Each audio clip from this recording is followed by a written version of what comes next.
آج کی اس ویڈیو میں میں آپ کو بتاؤں گا مسیح دجال کے بارے میں۔ بہت سے لوگ یہ سمجھتے ہیں کہ دجال ایک عجیب و غریب مخلوق ہے جس کی ایک آنکھ درمیان میں ہے اور اس کی شکل خوفناک ہے۔ حقیقت میں وہ ایسا نہیں ہے، بلکہ وہ ایک عام انسان ہوگا، بالکل ہمارے جیسا۔ نبی کریم صلی اللہ علیہ وسلم نے اس کی تفصیل بہت واضح طور پر بیان کی ہے، جو کسی دوسرے نبی نے نہیں کی۔ دجال ایک بوڑھا نہیں، نوجوان ہوگا۔ اس کی جلد سرخی مائل سفید ہوگی، اس کے بال بہت زیادہ اور بہت سخت ہوں گے۔ وہ چھوٹا ہوگا، لیکن اس کا جسم بہت چوڑا اور بھاری ہوگا، اور اس کی ٹانگوں کے درمیان ایک واضح فاصلہ ہوگا۔ اسے دجال مسیح کہا گیا ہے۔ مسیح دو وجوہات کی بنا پر کہا گیا ہے۔ پہلی وجہ یہ کہ اس کی ایک آنکھ مسح یعنی بند ہوگی۔ نبی کریم صلی اللہ علیہ وسلم نے فرمایا کہ اس کی آنکھ انگور جیسی ابھری ہوئی ہوگی، جیسے اس میں سے پانی نکال لیا گیا ہو۔ دوسری وجہ اس کا فتنہ اس قدر بڑا ہوگا کہ تمام انبیاء نے اپنی قوموں کو اس سے خبردار کیا ہے، کیونکہ یہ زمین پر ہونے والا سب سے بڑا فتنہ ہوگا۔ اب ہم جانیں گے کہ کیوں۔ سب سے اہم بات یہ کہ اس کی پیشانی پر کافر یعنی کافر لکھا ہوگا، اور اللہ کی حکمت سے ہر مومن اسے پڑھ سکے گا، چاہے وہ پڑھنا جانتا ہو یا نہ جانتا ہو۔ دوسری بات یہ کہ وہ 40 دنوں میں پوری دنیا کا سفر کرے گا۔ پہلا دن 1 سال جتنا لمبا ہوگا، دوسرا دن 1 مہینے جتنا، تیسرا دن 1 ہفتے جتنا، اور باقی دن ہمارے معمول کے دنوں کی طرح ہوں گے۔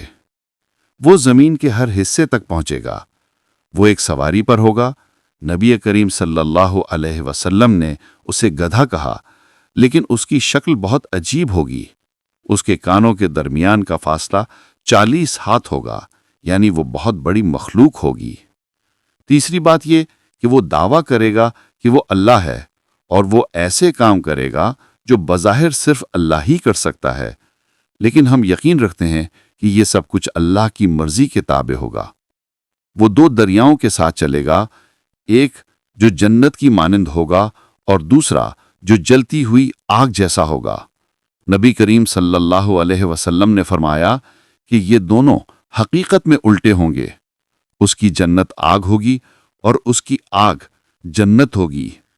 نبی کریم صلی اللہ علیہ وسلم نے ہمیں یہ ہدایت دی کہ اگر ہم اس کی آزمائش میں پڑ جائیں اور وہ ہمیں انتخاب کرنے کو کہے تو ہمیں اپنی آنکھیں بند کرنی چاہیے، سر جھکا لینا چاہیے اور اس کی آگ میں سے پینا چاہیے، کیونکہ وہ حقیقت میں ٹھنڈا اور شیریں پانی ہوگا۔ وہ کسی آدمی سے کہے گا کہ اگر میں تمہارے والدین کو زندہ کر دوں تو کیا تم مجھ پر ایمان لے آؤ گے؟ اگر اس کا ایمان کمزور ہوگا تو وہ کہے گا ہاں۔ پھر وہ ایک جن کو بلائے گا جو اس کے والدین کی شکل میں آئے گا اور کہے گا کہ یہ صحیح کہہ رہا ہے، اور وہ شخص ایمان لے آئے گا۔ آپ سوچ سکتے ہیں کہ آپ کے والدین آپ کے سامنے آ کر آپ سے کہیں کہ یہ شخص سچ بول رہا ہے، یہ کتنی بڑی آزمائش ہوگی۔ وہ ان شہروں میں جائے گا جو اس پر ایمان لائیں گے، ان پر بارش نازل کرے گا اور زمین سے فصلیں اگائے گا، اور جو اس پر ایمان نہیں لائیں گے ان پر بارش رک جائے گی اور ان کی زمین بنجر ہو جائے گی۔ یہ بھی کہا جاتا ہے کہ دجال اس وقت آئے گا جب 3 سال تک قحط سالی اور بارش کی کمی ہوگی، اس لیے یہ ایک بہت بڑی آزمائش ہوگی۔ ایک نوجوان جو اس وقت کے سب سے بہتر اور نیک لوگوں میں سے ہوگا، دجال کے سامنے آئے گا اور لوگوں سے کہے گا کہ یہ جھوٹا ہے، اس پر یقین مت کرو۔ دجال اس آدمی کو 2 ٹکڑوں میں تقسیم کر دے گا اور پھر لوگوں سے کہے گا کہ اگر میں اسے دوبارہ زندہ کر دوں تو کیا تم مجھ پر ایمان لے آؤ گے؟ پھر وہ اسے دوبارہ زندہ کرے گا۔ وہ نوجوان کہے گا کہ اب تو میرا یقین اور پختہ ہو گیا کہ تم دجال ہو۔ وہ لوگوں سے کہے گا کہ یہ سب صرف میرے ساتھ ہو سکتا تھا، اس پر یقین مت کرو۔ دجال اسے دوبارہ قتل کر دے گا اور وہ اللہ کے نزدیک سب سے عظیم شہید ہوگا۔ دجال 2 شہروں مکہ اور مدینہ میں داخل نہیں ہو سکے گا، کیونکہ ان کی حفاظت پر فرشتے ہوں گے۔ وہ مسجد اقصی اور طور میں بھی داخل نہیں ہو سکے گا۔ نبی کریم صلی اللہ علیہ وسلم کی نصیحت ہے کہ ہم اپنی جان کو اس کے فتنے سے بچانے کی کوشش کریں اور جب وہ ظاہر ہو تو ان جگہوں پر جا کر پناہ لیں۔ جو لوگ اس کے بارے میں جانتے ہوں گے وہ اس سے لڑنے جائیں گے، لیکن اس کی طاقتور آزمائشوں کو دیکھ کر کچھ ایمان والے بھی اس کے فتنے میں مبتلا ہو جائیں گے۔ نبی کریم صلی اللہ علیہ وسلم نے ہمیں یہ ہدایت دی کہ اگر ہم دجال کا سامنا کریں تو سورہ کہف کی ابتدائی 10 آیاتیں پڑھیں، کیونکہ وہ ہمیں اس کے فتنے سے بچائیں گی، اس لیے ہر ایک کو آج ہی انہیں حفظ کر لینا چاہیے۔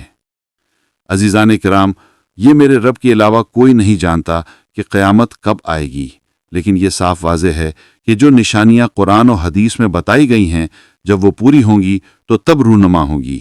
ان میں سے بہت سی پوری ہو چکی ہیں، اس لیے ہمیں چاہیے کہ دین پر مضبوطی سے جمیں، دنیا کی محبت سے بچیں، اللہ کی رضا کے لیے عمل کریں، توبہ اور استغفار کریں، کیونکہ جب قیامت کی نشانیاں پوری ہو جائیں گی تو توبہ کا دروازہ بند ہو جائے گا۔